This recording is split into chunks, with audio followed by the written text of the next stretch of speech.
Are you kidding me? It's the end of the week. We made it. What is this, fourth co-host for the weekend? Jordan Cox hanging out, glasses on the face. Let's talk about some stuff. It's Friday, y'all. It's Friday. Yay. Oh man, we made it. Look. Well, there came back. Look, Friday. Let me tell you about it. Let me tell you about Jordan. We were just chatting this up, but listen. I don't know if you know, but Paul and I have been doing this podcast for how many? Like something like in the 800 plus range of this podcast for the last 3 years, right?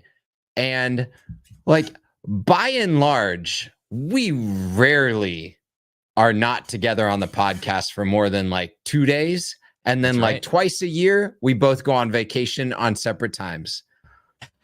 It's gotten real weird the last few weeks. We were at the NAMAD conference. We were doing podcasts on, in weird spots. And then I was on vacation and he's on vacation. And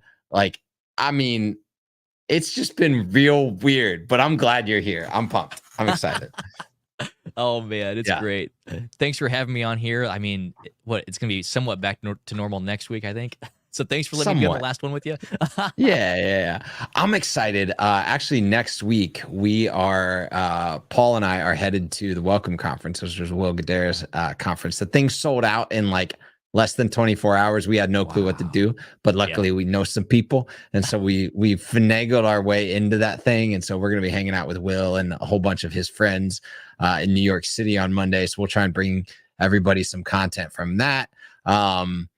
Man, we had a great webinar yesterday. You should check that out. Go to our LinkedIn or go to asotu.com. Find that webinar on just something that doesn't get talked about a lot. So, yeah. That's what we got going on. But we got the final In the Dirt stuff going out today. We got 2 more that are dropping today. We don't have it's like just go to YouTube, check it out. You'll see the 2 final ones. They're great. Yeah. You can go to asotube, asotu.be, and you'll get all the content. And when I say all the content, I mean all the content. All of it. All right, let's get into it. So let's do it. First story today, we're looking at a little report that comes out every so often, every quarter, I think. And looks like the first half of 2024 has yet again shattered buy-sell records with 204 dealership transactions completed, totaling 381 franchises sold, nearly double pre-pandemic levels. So what is fueling this surge? Blue sky values are still up 74% from pre-pandemic, driving sellers to cash out. So there's a lot of sellers that are just trying to cash out on that legacy fund. Despite a 35% drop in average earnings, consolidation continues as strong multi-dealership sales. 55 of those 204 transactions were multi-dealership sales, account for 27% of the market. Public dealer groups have $7.4 billion in capital. They're just ready and willing to spend, which is driving the frenzy a lot. We got some friends at Lithia Driveway, Morgan Auto Group, Ciocca, Ourisman, Nucar, Hudson, Premier Truck Group, to name a few that have gained new partners this year. Kerrigan Advisors report revealed the unprecedented market activity highlights the industry's ongoing transformation. We've talked to Kerrigan, we've talked to Haig, all about this consolidation, and it is at a clip right now.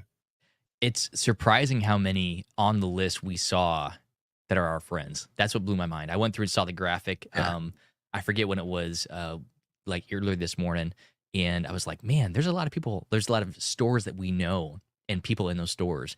That blows my mind, and good for them.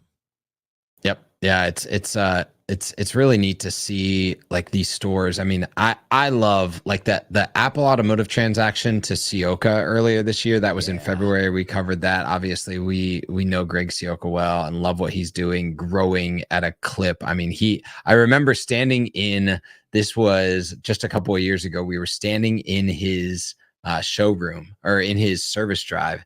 And I remember him saying to me, he was like, we just got to 53 and don't worry, 100, here we come. And he's making good on his promise.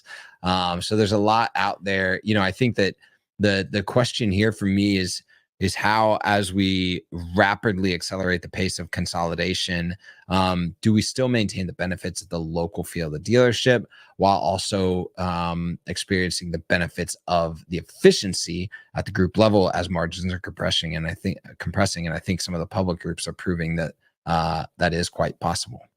Yeah, exactly.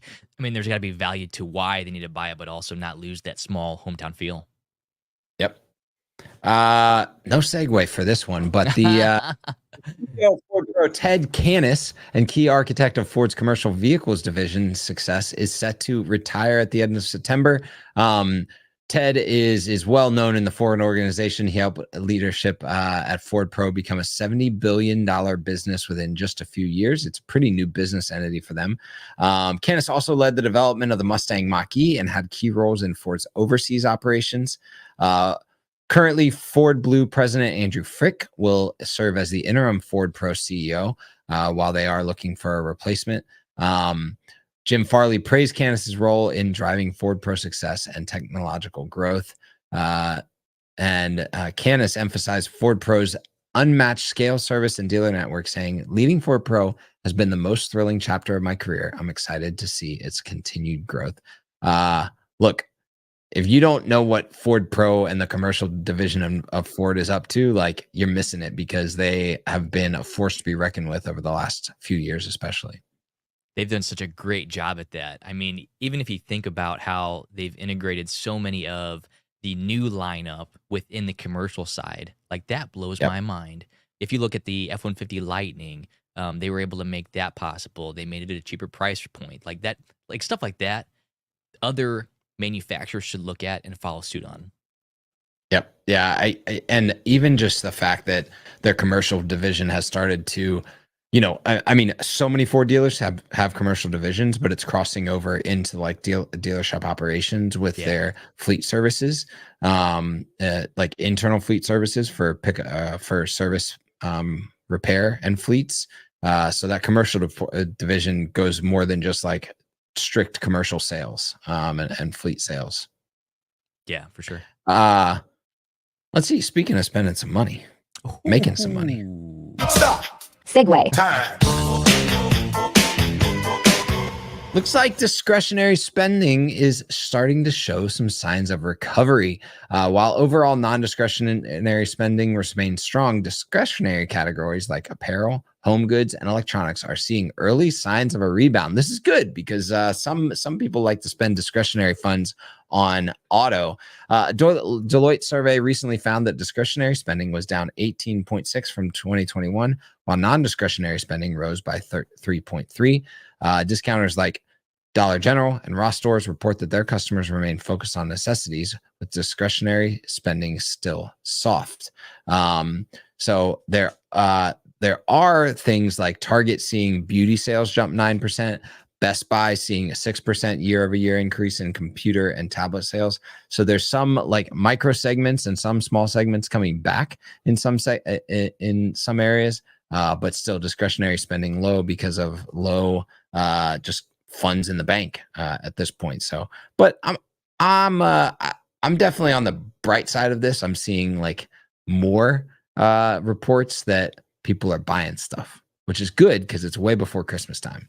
Yeah, exactly. I think that's only to be strong going into the rest of September. Obviously, we're moving towards big retail months, whether it's October or December. There's really some big opportunities to see that entire automotive retail and then also retail industry come back strong. It's going to be really interesting to see where everything lands mid-November. Yeah, I mean, the retail industry has a lot of question marks coming up. If you haven't watched or listened to the Wheelhouse, there's an episode coming out soon that I got to be a part of, recording a little bit of the section there of it. But just talking about like what consumers and what dealers should be looking at in Q4. And we're going to really be questioning like whether or not consumers are ready to come back deeply into that discretionary category, and non-discretionary category items as far as purchases, which impacts auto as well. Yeah, it's only up from here. Hey, look, that's all we got time for on a Friday. It's been a crazy week. It's been a fun week. We've had a bunch of hosts. Thanks to Man, Steve Greenfield, Daniel Gover, Michael Cirillo, and Jordan Cox. They all love people more than you love cars. You should too. Let's go.